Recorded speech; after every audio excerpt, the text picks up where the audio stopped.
জালকাঠিতে গাছের সাথে বেঁধে এক যুবককে পিটিয়ে হত্যা করে 4-5 জন যুবক। জেলা নলছিটি উপজেলার বিসিক শিল্পনগরীর পেছনে দাপর গ্রামে এই ঘটনা ঘটে। জালকাঠির প্রতিনিধি সিয়াম খানের পাঠানো তথ্যচিত্রে বিস্তারিত।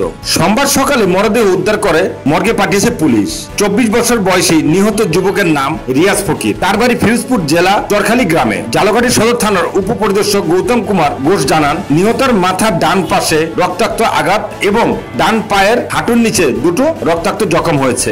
নিহতের পকেটে পরিচয়পত্র থেকে পরিচয় পেয়ে স্বজনদের খবর দেয়া হয়। নিহতের বাবা নূর ফকিরের দাবি এটি পরিকল্পিত হত্যাকাণ্ড। নিহত স্বজনরা জানান, শুক্রবার সন্ধ্যায় পিরোজপুর চরখালী থেকে জাহাঙ্গীর মোল্লার ট্রলারে মাছ ধরতে যায় রিয়াজ। বিষয়টি রিসেন্ট বাংলাকে নিশ্চিত করেছে জালকাঠি সদর ও নলছিটি থানার অফিসার ইনচার্জ মোহাম্মদ শহীদুল ইসলাম। আজ সকাল 9:00 থেকে আমার কাছে তথ্য আসে যে নলছিটি থানাধীন প্রতাপ এলাকায় একটি চোর গণপিটুনিতে মারা গিয়েছে, তাকে ঝালকাঠি সদর হাসপাতালে নিয়ে আসা হয়েছে। সেই প্রেক্ষিতে আমি থানার অফিসার হসপিটালে প্রেরণ করি। লাশের সুরতহাল প্রস্তুত করা হয়েছে, লাশ ময়নাতদন্ত করা হবে। পরবর্তীতে এই বিষয়ে সংশ্লিষ্ট থানা আইনানুগ ব্যবস্থা করবে।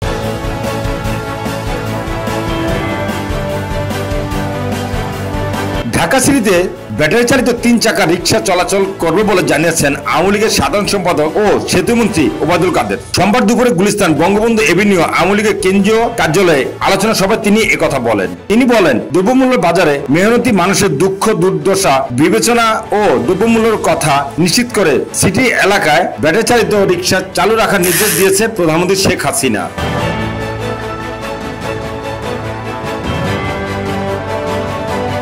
বাংলাদেশে ই-বজ্র ব্যবস্থাপনা উন্নত করতে সরকার প্রচেষ্টা চালিয়ে যাচ্ছে বলে জানিয়েছেন পরিবেশ বন ও জলবায়ু পরিবর্তন মন্ত্রী সাবির হোসেন চৌধুরী। রবিবার সচিবালয়ে Telenor Asian senior vice president Manisha ডোগরার সঙ্গে সাক্ষাৎকালে তিনি একথা জানান। পরিবেশ মন্ত্রী বলেন, বাংলাদেশ ই-বর্জ্য ব্যবস্থাপনা উন্নত করতে সরকার প্রচেষ্টা চালিয়ে যাচ্ছে। ই-বর্জ্য ব্যবস্থাপনা বিধিমালা প্রণয়ন করা হয়েছে এবং বেস প্রকল্পের অধীনে একটি ই-বর্জ্য ব্যবস্থাপনা বান নির্মাণ করা হবে।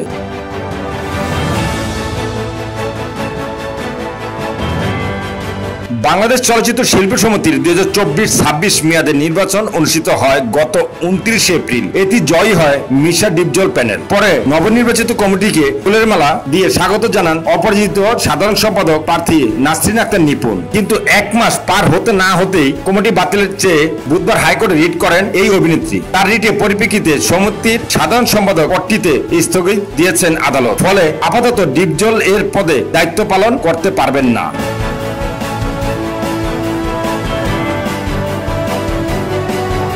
হরর সিনেমার আত্মার ফার্স্ট লুক পোস্টার প্রকাশ হয়েছে।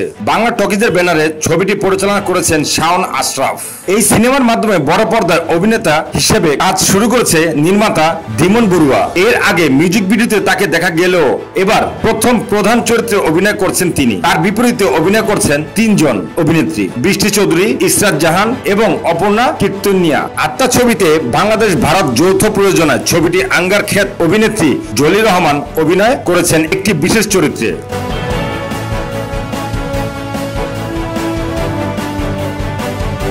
3 ম্যাচে টি-20 সিরিজে খেলতে যুক্তরাষ্ট্রে পৌঁছেছে বাংলাদেশ। তবে ভয়ানক এক ঝড়ের বিধ্বস্ত হয়ে টাইগারদের ম্যাচ পেনুরা হিউস্টন। তাই সিরিজ মাঠে গড়ানো নিয়েও সংস্কার জেগেছিল। তবে সিরিজের ম্যাচগুলো নির্ধারিত সময়ে অনুষ্ঠিত হবে বলে জানিয়েছেন ইউএসএ ক্রিকেট বোর্ড।